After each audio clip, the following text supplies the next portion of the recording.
Hey guys, what's going on? I'm going to do my weekly Jeff Bishop Bullseye trades review. I'll leave a link in the description below for you to come and check out the full article. For you guys that have been following this for a while, you'll know the deal here. So I've been keeping a track record for the last year and a half now, right here in this article, for every single trade, including the contract, the price, and roughly how much of a winner or a loser it was. And this year I'd say it's been a little bit harder with Bullseye trades. There's still the odd big winner, like this week's LEN trade, which I'm going to talk about in this video, but often there'll be these losing trades as well, which put people off from taking any of the trades, which is unfortunate because overall the strategy does work over the longer term, as long as you're careful and make your own decisions and things. I'm going to talk a little bit about this last trade, LEN, this week, and also some of the tools that I've been using to kind of check up on other trades. So I've been using Lux Algo to kind of also time my entries and exits for trades like Bullseye trades, and I'm going to talk a little bit about that too. So before I get started though, I want to talk about Tuesday. There's a launch. It's called the Tech Reckoning launch. It's by Jeff Bishop, the same guy that does Bullseye trades, on Tuesday, May 9th. So if you're watching this at the weekend where I'm putting it out, that's about 3 days from now. It's at 8 PM Eastern Time. It looks like it could be pretty interesting. He's talking about this 6 trillion wipeout that's sending 600 plus companies into bankruptcy, will send up hundreds of trades with triple digit potential. So it does sound really good. I'm going to be going to it.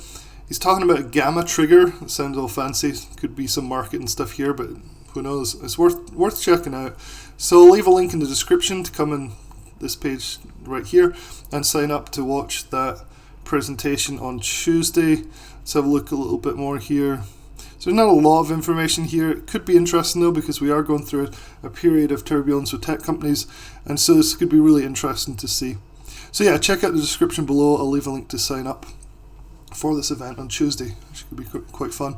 Anyway, let's get started with Bullseye trades review this week. So it was LEN, like I was talking about here. Here's the email that he sent out. So he talked about NUE, which was last week's Bullseye trades.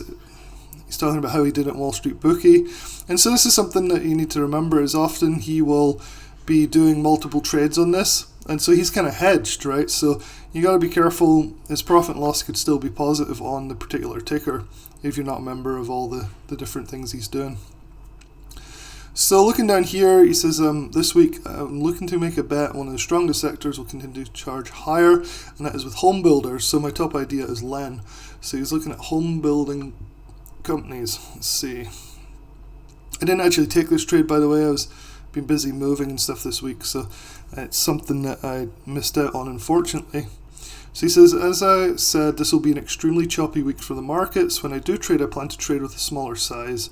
I'm looking for initial dip on LEN to get started on my position and plan to add to it. If it gets to 109, I'll stop out if it closes below 107.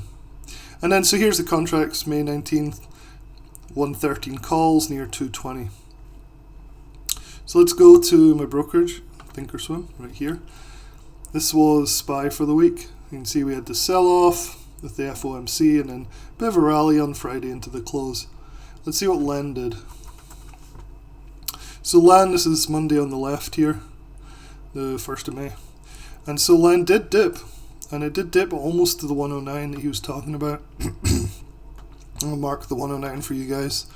So 109 is right here. 116 is right here.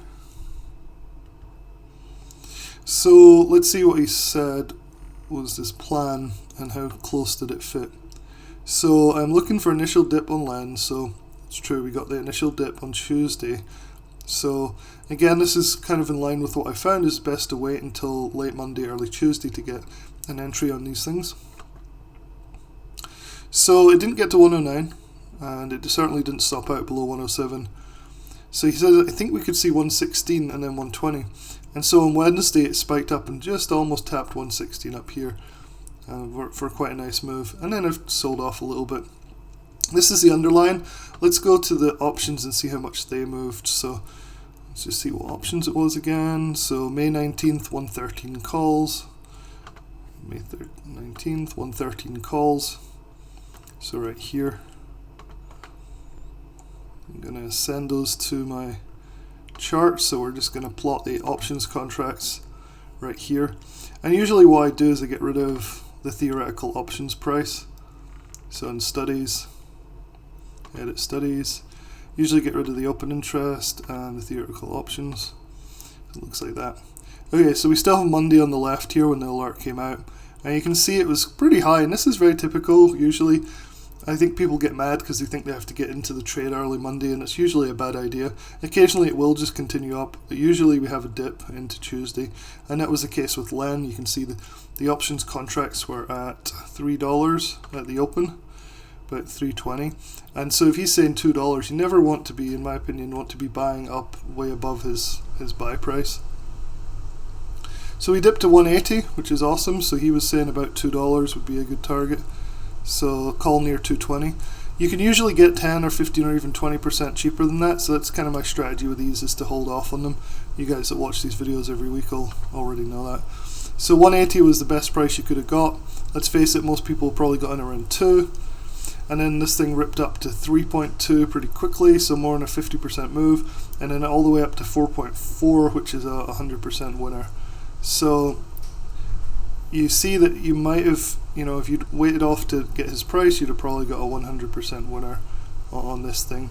If you could have held it to the price target, which was 116, and it did tap it, which corresponded to $4.4 per options contract. So pretty nice. And this is quite typical, and it did this all in 2022, where you'd get this really clear dip the first day or so, and then by Wednesday, Thursday time, it would be up at near the price target. So let's hope we're back on a winning streak here, and that we're going to see this pattern repeat itself every week. I think that'll give me my confidence back in this system, and I think it'll help other people to trust it as well. Let's see how other people did in the comments. This is an area that Jeff nearly always answers questions in, which is kind of cool, and people ask him and talk about what they did. So it's always good to check through. You can see other people are making money. Just sold a few contracts for almost 75%, playing it nicely. Jeff responded to him there. Perfect bounce off 110 support. Let's see how this holds, but a great start. So you can see that people are taking these trades. A lot of people have kind of given up on Bullseye trades. As soon as there's a losing streak in these things, people usually move on to some other service. So the number of comments have decreased quite considerably over the last 6 months from when things were really working well in 2022. Which is understandable. Anyway, the last thing I want to talk about is Lux Algo. I'm completely obsessed with this program. I'll leave a link in the description to go and look at my full review, and also to get the coupon code that I've been given by them to give 30% off for anybody who wants to sign up through my link. I'll leave that in the description below as well. These signals have been awesome for me, and I was looking at LEN, so the same trade as with Bullseye, and I was looking at it to see how it helped guide me on LEN. So this is what happened. This is Monday around here. So this is when the Bullseye trade came out. This is the 2-hour chart, right? And so on the right here is Friday. So this is that whole week from the Bullseye trades. And you can see on the Friday we had a buy signal. That's what this green up arrow is. And so if you waited until the Monday when the Bullseye trade came out, you could have gone at the same sort of price that the alert on Lux Algo had. And if you plot the Lux Algo stop loss and profit target, which is what these lines are, so these are the stop outs, the red, the blue are the profit targets. You could have made a decision combining Jeff's alert with the Lux Algo signal on the 2-hour here. So you could say, okay, I'll buy in on the Monday morning here, or even wait until the Tuesday. This alert was still in play from the Friday. It didn't quite stop out, so this would hopefully give people more confidence that you could still have a trade here that could go up. And sure enough, this rallied up, and the first price target was 115.45 right here. And so you could have started to scale out a little bit here using Lux Algos. Of course, like Jeff's target was just a little higher around here, about here. So you can see that Lux Algo target and Jeff's Bullseye initial target was very similar. So you could potentially use some Lux Algo in combination with Bullseye trades and other alert services, right? So it's pretty cool. So I thought that was nice. I think it could be something that helps people have the confidence to stay in the trade if the trade lines with something like Lux Algo. Anyway, don't forget about the event that Jeff's running on May 9th, so Tuesday. I think this will be pretty interesting to see what he has to say about this potential 6 trillion wipeout of these tech companies. And so I'm looking forward to it, and I hope you guys are too. Alright, as usual, all the links will be in the description below, and I'll talk to you guys in the next video.